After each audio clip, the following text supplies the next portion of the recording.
19, 18,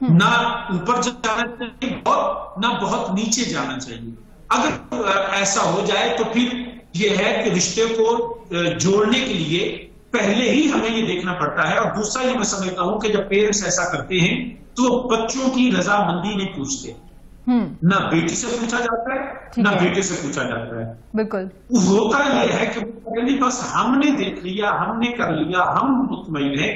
حالانکہ زندگی جنہوں نے گزارنی ہے مطمئن تو ان کو ہونا چاہیے کہ زندگی تو دونوں لڑکی لڑکا نے گزارنی ہے, بیٹی بیٹے نے گزارنی ہے. ہم ان کی رضامندی, ان کی کانسینٹ, ان کی چوائس, ان کی پسند پوچھتے ہی نہیں ہے. ہم نے ایسا ایک شجر ممنوع بنا لیا ہے کہ نہ, حالانکہ شریعت ہمیں اس بات کی اجازت دیتی ہے, بلکہ اس بات پر نہ صرف اجازت دیتی ہے بلکہ اسٹرانگلی ریکمینڈ کرتی ہے کہ دونوں کو آپس میں ایک نظر دیکھ بھی لینے میں کوئی شریعت منع نہیں کرتی, اور ان کو آپس میں انڈرسٹینڈنگ جو ہے, مطلب یہ ایسا نہیں جیسے یورپ میں ہے, لیکن بارہ ان کی تعلیمی معاملات, ان کے جو ہے خاندانی معاملات, ان کے رسم و رواج, ان کے اخلاقی معاملات بھی دیکھنے چاہیے کہ کیا یہ اس طرح مس میچ تو نہیں. تو یہ ساری چیزیں دیکھیں تو پھر اس کے بعد ہمیں رشتے کی طرف جانا چاہیے.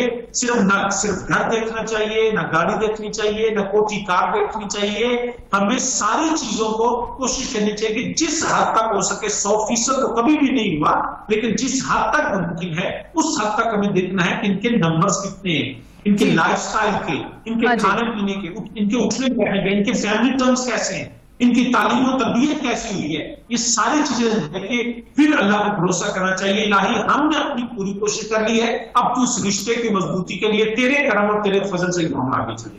ٹھیک ہو, میں یہ سمجھتا ہوں کہ اس میں ہمیں یہ دیکھنی چاہیے. ٹھیک ہے. مسز خان, علامہ صاحب نے واضح کیا ہے کہ ایک چیز ہونی چاہیے, برابری دیکھنی چاہیے کہ آپ ہر لحاظ سے کتنے برابر ہیں. اور انہوں نے ایک چیز اور بھی پوائنٹ آؤٹ کی ہے کہ ہمارے ہاں جھوٹ بہت بولا جاتا ہے, چاہے وہ لڑکی والے ہو یا لڑکی والے ہو.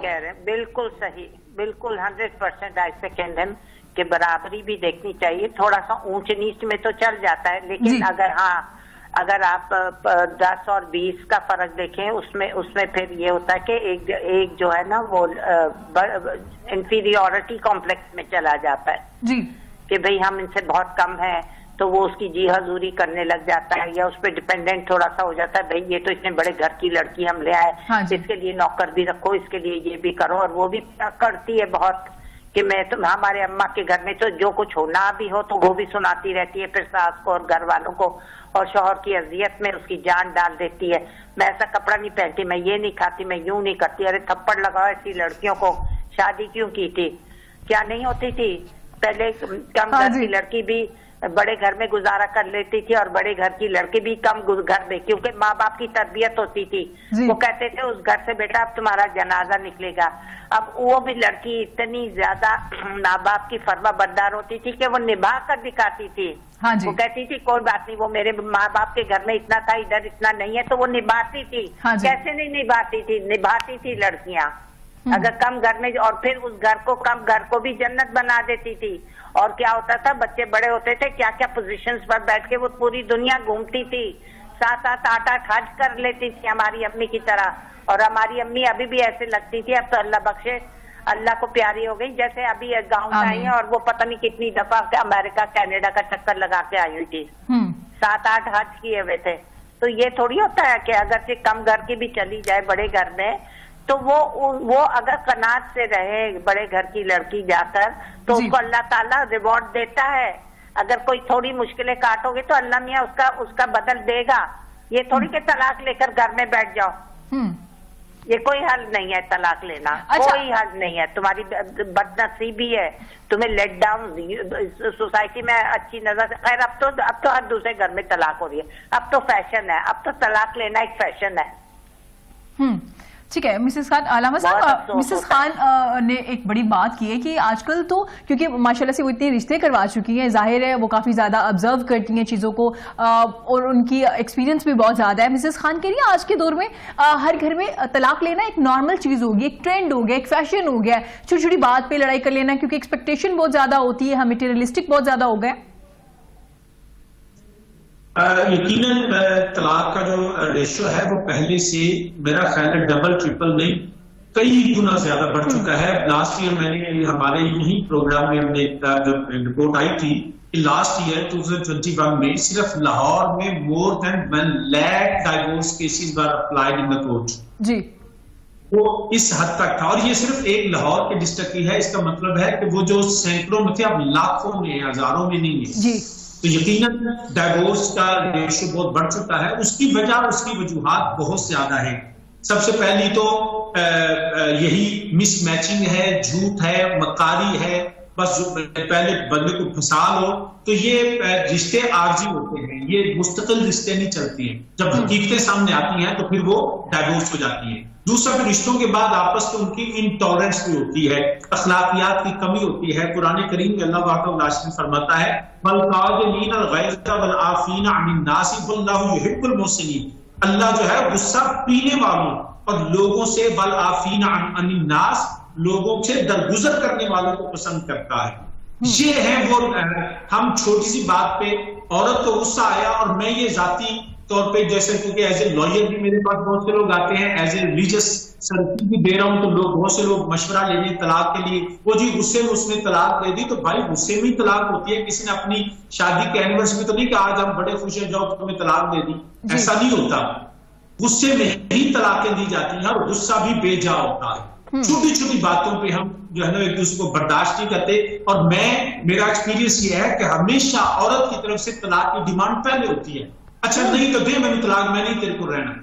یہ رویے جو ہے ان کو جو ہے وہ ویسے بھی شارٹ ٹیمپر ہوتی ہیں، اور کچھ ان پہ ایسے معاملات ہوتے ہیں جس کی وجہ سے وہ کچھ ایام جس کی وجہ سے وہ ان کے معاملات سب سے بگڑے ہوتے ہیں. اس وقت شوہر کو چاہیے کہ وہ اس حالات کو، اس کی فزیکل کنڈیشن کو سمجھے، عورت کی مینٹل کنڈیشن کو سمجھے، اس کی اسٹیٹ آف مائنڈ کو سمجھے، اور اس کی اگر اس کی زبان سے ایسا نکلا ہے تو فوراً اس نے بھی ہاتھ میں طلاق رکھی ہوتا ہے. اچھا تو مانگ لیے بھائی تین نے منہ سے مارنا جا ٹوٹ جا. پھر ہمارے پاس آتے ہیں جب رستہ نکال لیتے ہیں اس سے بھی طلاق دے دی ہے. تو یہ چیزیں ڈیمانڈ عورت کی طرف سے زیادہ ہے، اور عدم برداشت جو ہے وہ مرد کی طرف سے بھی ہوتا ہے. وہ نہیں کہتے کہ تم مانگ رہی ہو، اس وقت پھر دونوں بعد میں پچھتاتے ہیں.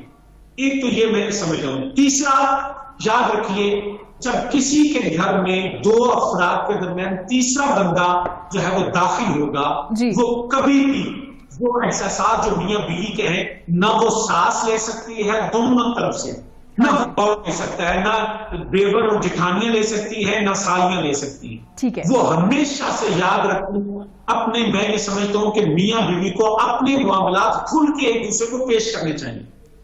خامد کو بھی چاہیے کہ وہ اپنے، اگر اس کے معاملات ہیں تو بجائے اپنی ماں کو بتائے، اپنی بہنوں کو بتائے، اپنے رشتے داروں کو بتائے میری بیوی تو ایسے کرتی ہے، اور جب ان سے ایڈوائس لے گا تو اس کا نتیجہ کبھی درست نہیں نکلے گا. اور اسی طرح جب بیوی جو ہے وہ اپنی شوہر کے ساتھ جو معاملات ہیں اس کی باتیں اپنی سہیلیوں سے کرے گی، اپنی ماں سے کرے گی، تو یقین کیجئے میں نے رشتوں کو اس لیے ٹوٹتے ہوئے دیکھا ہے. میاں بیوی کا آپس کے معاملات کا یہ پہلے یہ فیصلہ ہے کہ we are together, we will to be together by the grace of Allah. اب یہ ڈیسائیڈ پہلے کرنا ہے کہ ہم نے اکٹھے رہنا ہے. جب اس بات پر پکے ہوتے ہیں پھر جو معاملات زندگی ہیں ان کا حل بھی دونوں نے نکالنا ہے. کبھی تیسرا بندہ جب یک طرفہ ایڈوائز کرے گا تو کبھی ایڈوائز کی درست نہیں. ہاں اگر ایڈوائز لینی ہے تو پھر ریلیجس اسکالر سے لے، کیونکہ قرآن و سنت میں یہ ہے کہ پسندیدہ چیزوں میں، جائز چیزوں میں سب سے ناپسندیدہ ڈائیورس ہے. آپ کو مذہبی رہنما کبھی ڈائیورس کا مشورہ نہیں دے گا، وہ آپ کو ہمیشہ اس کو برداشت کرنے کا حل کا مشورہ دے گا. آپ وکلاء کے پاس جائیں گے، ان کو تو پیسے ہیں. اگر ایسے لائر میرے پاس آئے میں کہوں گی ٹھیک ہے انہیں طلاق کرا دینا، اتنی فیس لگے گی. لیکن مذہبی اسکالر اس بات کے مشورے کہ دنیا میں ڈاکٹر پیسے لیتا ہے، دنیا میں ہر چیز، ہر بندہ پیسے لیتا ہے، لیکن میں نے آج تک کسی عالم کو اس حوالے سے اگر ان کے پاس سینکڑوں لوگ آئے تو مشورہ فیس لیتے ہوئے نہیں دیکھا. ٹھیک ہو گیا. اس لیے وہ قرآن و سنت کو دیکھتا ہے، وہ ہمیشہ اس حوالے سے مشورہ دے گا. میں یہ سمجھتا ہوں کہ میاں بیوی اگر ان کے اختلافات پیدا ہو جائیں تو ہمیشہ اپنے محلے کے نیک سالے جن پہ ان کا یقین ہے امام صاحب کے پاس چلے. وہ بڑے اسکالر کے پاس جانے کی شاید ضرورت نہ پڑے. وہ جو ان کے محلے میں امام صاحب ہیں، خطیب صاحب ہیں، ان کے مذہبی رہنما ہیں، ان کے پاس جا کے جب مشورہ پوچھیں گے میں یقین سے کہہ سکتا ہوں وہ امام صاحب اس کو مشورہ درست دیں گے. کیوں؟ کہ ان کو ان کے اس میں مفاد کوئی نہیں ہے. وہ ہمیشہ کہیں گے قرآن یہ کہتا ہے کہ تم برداشت کرو، پسند کرو، تم اپنی بیوی کے جو معاملات ان سے درگزر کرو، کیونکہ نبی علیہ السلام کی یہی تعلیمات ہیں. اور جب بیٹی جائے گی، بہن جائے گی، تو تب بھی آدمی ان کو کہے گا بیٹا شریعت نے تمہیں اس کا جو ہے پابند حکم کا بنایا ہے، تم اس کی تابع دار رہو، فرما بردار رہو. تو یہ ایک ذریعہ ہے. لیکن ہم کیا کرتے ہیں، جو آسیہ نے بیٹا جو ہے وہ اپنی ماں بھائیوں سے بہنوں سے پوچھے گا، وہ کہتے ہیں اس کو پکڑ کے رہو، اس کا ساتھ نہیں، کیا سمجھتے اپنے آپ کو. جب بیٹی گئی وہ کہتے ہیں یہ تو نیا خامد آ گیا، یہ تم کو محکوم بنانا چاہتے ہیں. جب قرآن نے کہا رجال قوامون علی النساء، تو جو ہے to be obedient to your husband and husband should love with her wife. یہ ایکچولی پرابلم ہے. ہمارے جو سائڈوں کی مشورے ہیں، جو تانا پوسیاں ہیں، جو وسوسے ہیں، ان کی وجہ سے رشتے خراب ہوتے ہیں. میں یہ ریکمینڈ کروں گا کبھی اس طرح کے مشورے میاں بیوی کو اپنے معاملات خود بتانے چاہیے ایک دوسرے کو، اور ان کا حال بھی وہ خود ہی. یہ کمیونیکیشن گیپ نہیں ہونا چاہیے. بالکل درست فرمایا علامہ صاحب، آپ نے بڑے ہی اچھے طریقے سے ایکسپلین کیا. چھوٹی سی بریک کے بعد فوراً واپس آئیں گے. ہمارے ساتھ رہیے گا. بات کریے آپ رشتے کروانے والے ہیں، کیا ان کے رشتے سچے ہوتے ہیں یا جھوٹے ہوتے ہیں، اور کیا ریزن ہے. آج ہم نے دیکھا کہ رشتے کرانے والے کافی زیادہ لوگ موجود ہیں لیکن پھر بھی رشتے نہیں ہو رہے. اس کی کیا وجہ ہے، اس حوالے سے بات کریں گے لیکن ایک بریک کے بعد.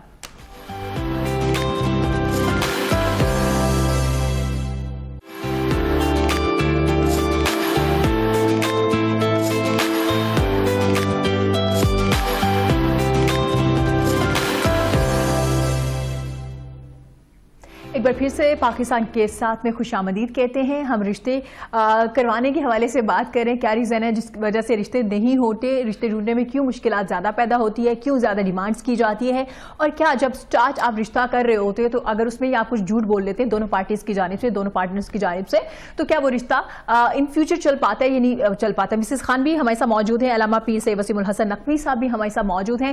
مسز خان، آج کل سوشل میڈیا پہ ہم نے دیکھا ہے مختلف پیجز بنے ہوئے ہیں جس میں مختلف پروفائلز ہوتی ہیں، آپ جا کے ان پہ بات چیت کر سکتے ہیں اور آسانی سے آپ کو رشتے مل جاتے ہیں. کیا وہ رشتے سچے ہوتے ہیں یا جھوٹے ہوتے ہیں، فراڈ کیا جا رہا ہوتا ہے؟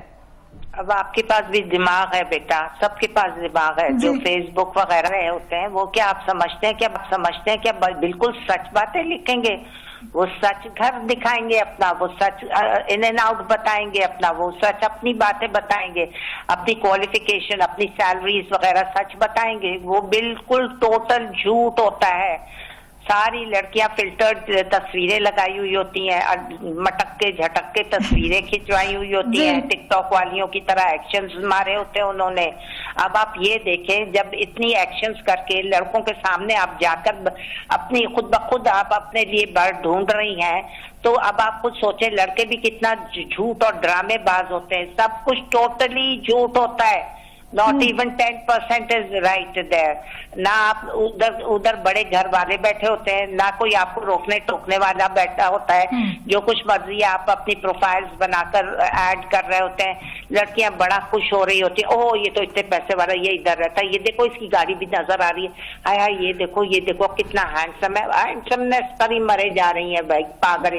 اچھا یہ اس کی تو انکم اتنی ہے، چلو یہ سارا کچھ. اور پھر ماں باپ کو انسسٹ کرتی ہیں، وہ بھی کسی طرح فیک اپنے ریلیٹیوز بنا کے بھیج دیتا ہے. ایک دو دفعہ تو ایسے ہوئے ہیں، اما بائی فیک بنا کر بھیج دی انہوں نے. مسز خان ایک چیز جیسے آپ نے کہا مٹکتے جھٹکتی تصویریں، ٹک ٹاک والی سب کچھ کر رہے تھے، لیکن معذرت کے ساتھ ہماری سوسائٹی میں ایسی لڑکیوں کو پسند بھی تو کیا جاتا ہے، رشتے بھی تو ہو جاتے ہیں. ہمارے لڑکوں کی ڈیمانڈ وہی لوگ کرتے ہیں. وہ نہیں وہ 10% لوگ بھی نہیں جو پسند کرتے، اوپری پسند تو دوسرے لوگ کرتے ہوں گے. یہ 10% جو لوگ ہوتے ہیں نا وہ بس یہ فضولیات. پھر لوگ کیسے مر رہے ہوتے ہیں، کوئی ریلوے ٹریک پہ بنا رہا ہوتا ہے، کوئی سوئمنگ کر کے، کوئی یہ پھر مر بھی رہے ہوتے ہیں لوگ.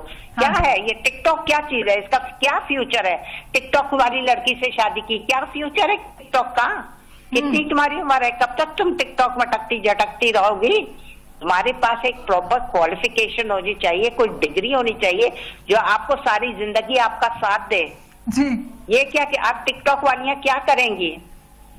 کیا فیوچر ہے یہ؟ اب تو ان کو کوئی اچھا نہیں سمجھتا. کون ٹک ٹاک والیوں کو اچھا سمجھتا ہے؟ گھر میں بیٹھی الٹی سیدھی آوازیں نکال رہی ہے، مٹک رہی ہے، ڈانس کر رہی ہے. پتہ نہیں اما ابا کس طرح ان کو جھیلتے.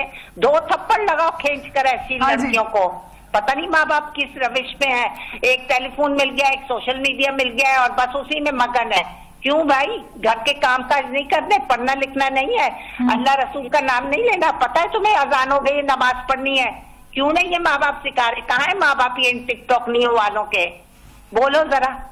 جی آپ اپنی مرضی سے شادی کریں, ماں باپ کو طریقے سے بٹھائیں, طریقے یہ یہاں پہ سوشل میڈیا پہ یہ ہو رہا ہے وہ ہو رہا ہے, عجیب تماشے ہو رہے ہیں, دوستوں یاروں کے ساتھ آپ جا کے مل رہے ہیں, کیا آپ میسج کیا کنوے کر رہے ہیں ینگ جنریشن کو, کیا کر رہے ہیں آپ؟ بگاڑ ہے. سوشل میڈیا نے بہت, یہ بند ہو جانا چاہیے, گورنمنٹ کو بھی دیکھنا چاہیے, سوشل میڈیا تو ہونا ہی نہیں چاہیے, یہ بالکل تباہ. Time waste of time, time is money, money is time, اور ٹائم ہی فیکٹر ہے, ایک فیکٹر ٹائم ہے جو بہت امپورٹنٹ ہے. یہ اسکولز اور کالجز میں بچوں کو تعلیم, what is time, time is very important, is the best, what ever is going on with the time. Time کو ہم اویل نہیں کر رہے, ٹائم گزر جاتا ہے پھر ہم سوچتے ہیں, ٹائم گزرتا ہے جب گورنمنٹ سو کر اٹھتی ہے, ٹائم گزر جاتا ہے جب مائیں سوچتی ہیں کہ ہاں میں نے تو اس کی پرورش ہی کچھ نہیں کی, تو آج رزلٹ یہ دیکھ رہی ہوں کہ یہ میرے اوپر اتنا چیخ رہی ہے, دھمکیاں دے کر اور چلی جاتی ہے, دھمکیاں دیتی ہے میں یوں کروں گی یوں کروں گی یوں کروں گی. اب مجال نہیں ہے ماؤں کی اور باپوں کی کہ وہ کچھ بول دیں, کیوں نہیں شروع سے کنٹرول میں کیا؟ وہ سختیاں اچھی تھی ہمارے زمانے میں. مسز خان میں چاہ رہی ہوں آپ تھوڑا سا ٹک ٹاک والوں کو بھی کے لیے بھی کچھ کہہ دیجئے. ٹک ٹاک اور پھر ایک پروگرام بن جاتا ہے ٹی وی پر, وہ ایک بیٹھا ہوا پوری وہ اسٹوریاں دکھا رہا ہے, اس کی ٹک ٹاک دیکھے, اس کی دیکھے, اس کی دیکھے, what is this, what messages we are giving on TV. یہ ٹی وی اس لیے بنا ہے بدماشی کے لیے.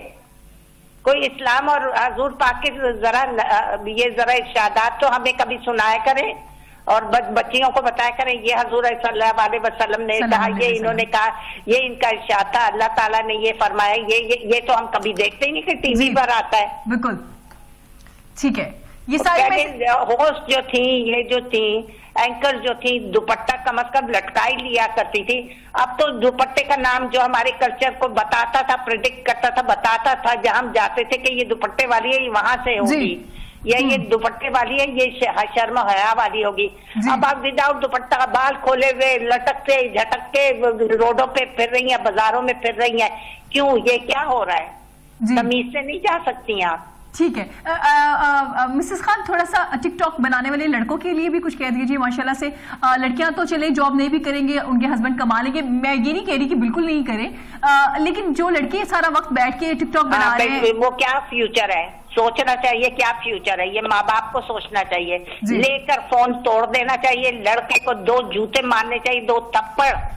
میرے سامنے کوئی میرا بچہ, کوئی فیملی کا بھی بچہ ایسا کرتا ہوتا میں تو منہ توڑ کے رکھ دیتی. یہ چیزیں چھوڑ دی ہیں نا ہم نے بچوں کے اوپر سختیاں, کیوں نہیں کی جاتی سختیاں؟ ڈے 1 سے سختی کرو گے تو بچہ آگے نہیں بڑھے گا. وہ تو بہت شوق سے, ہائے میرا بیٹا تو ٹک ٹاک بناتا ہے, ہائے دیکھو اس کی ادائیں, ہائے اس کو تو ٹی وی ڈراموں کا شوق ہے, دیکھو تو کیسی ہے مسز خان, وہ بچہ میری ایکٹنگ کرتا ہے, میں سنتی رہتی ہوں. پھر میں بھی دبا کے اس عورت کی کلاس لیتی ہوں. اچھا, میں کہتی ہوں 100 میں سے 1 جائے گا ٹی وی ڈرامے میں, تم نے اس کو یہ بنانا ہے. ٹی وی ڈراما ایکٹنگ میں ہر بچہ نہیں جا سکتا. بالکل نہیں, بڑی اچھی بات ہے مسز خان, آپ ٹی وی پہ جاتے ہیں, پلیز کسی سے سفارش کر دیں پلیز. بھائی میں کیوں سفارش, اگر اس میں ٹیلنٹ ہے خود جائے اپنا جا کر کرے. بالکل ایسا ہے. مسز خان تھوڑا بہت چیزیں میں دیکھ رہی ہوں کہ بہت خراب, ماں باپ ہی خراب ہو گئے. ماں باپ ہی وہ ماں باپ نہیں رہے جو تھے ہمارے زمانے کے. سخت ماں باپ کو سختی کرنی چاہیے, ڈنڈا پکڑ لو. جی بالکل. علامہ صاحب کی جانب, لڑکیوں کے ساتھ سختی کرو, اتنی نرمی نہ دو, اتنی چھوٹ نہ دو, اتنی آزادی نہ دو. ٹائم سے اٹھو, ٹائم سے نماز پڑھو, ٹائم سے کام کرو, کھانا پکاؤ, کیوں نہیں پکاؤ گی تم؟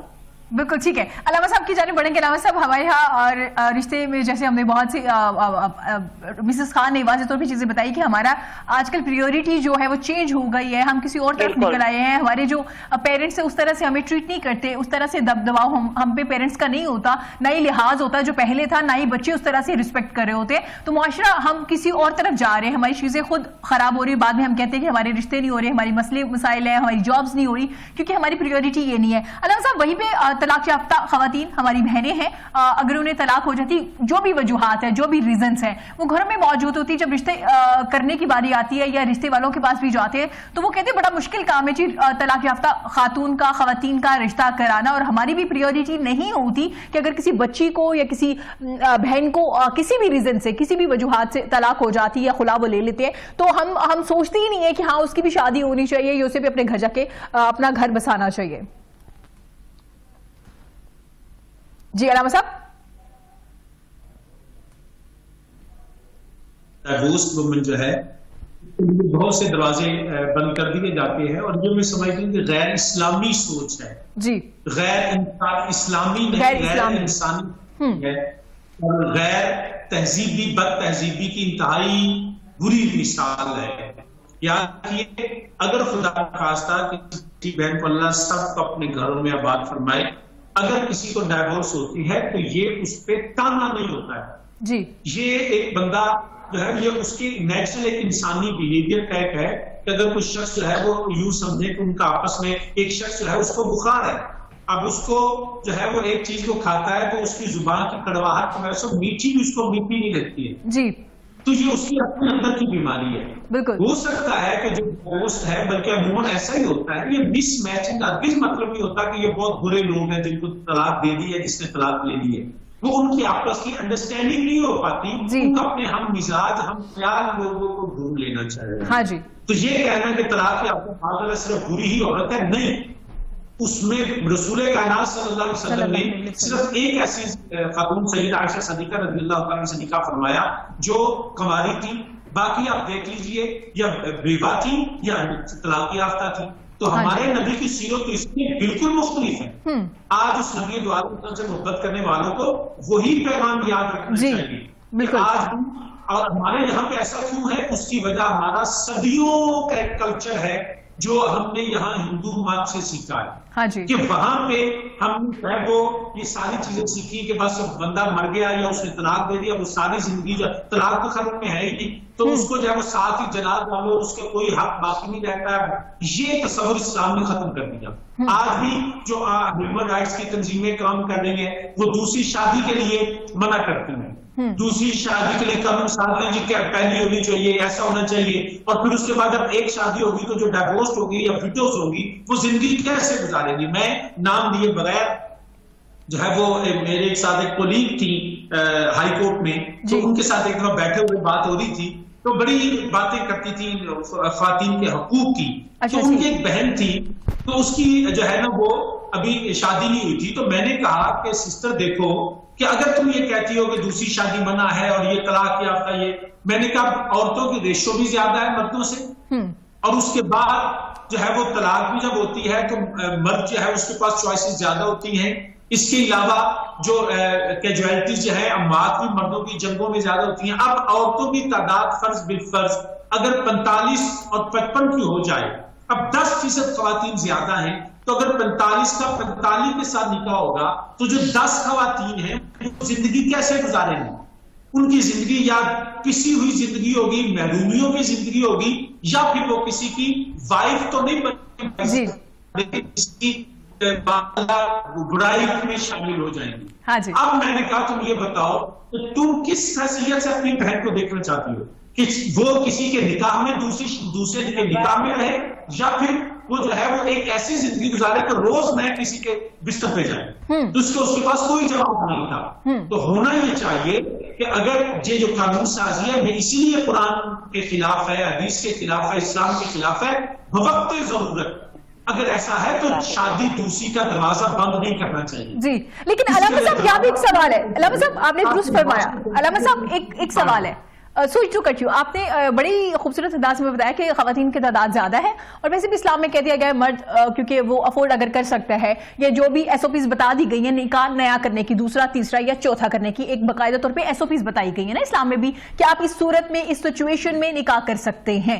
ٹھیک ہو گیا, آپ بالکل درست فرما رہے ہیں, لیکن ہمارے معاشرے میں جب دوسری شادی کرنے کی بات آتی ہے تو پھر ہم طلاق یافتہ کی طرف کیوں نہیں جاتے ہیں؟ یا جن خواتین کے بچے ہیں اور ان کو کوئی پروٹیکٹ کرنے والا نہیں ہے یا ان کے گھر کے اخراجات اٹھانے والا نہیں ہے, ہم اس طرف کیوں نہیں جاتے؟ پھر ہم نئی نویلی یا چھوٹی سی بچی کی طرف شادی کرنے کے لیے کیوں جاتے ہیں؟ پہلے اس کے ساتھ افیئر چلاتے ہیں, پھر ہم کہتے ہیں جی اس کے ساتھ دوسری شادی کریں گے. پھر ہم ایس او پیز کو لے کے جب اسلام کی طرف جاتے ہیں اور جب بھی بات کی جاتی ہے دوسری شادی سے اگر منع کیا جائے, خواتین اگر اعتراضات اٹھاتی ہیں تو واضح طور پہ کہا جاتا ہے کہ جناب ہمیں تو اسلام نے الاؤ کر دیا ہے, لیکن ہم تب یہ کیوں بھول جاتے ہیں کہ اسلام نے ہمیں کس وجہ پہ یہ الاؤ کیا ہے کہ آپ دوسری شادی کر سکتے ہیں؟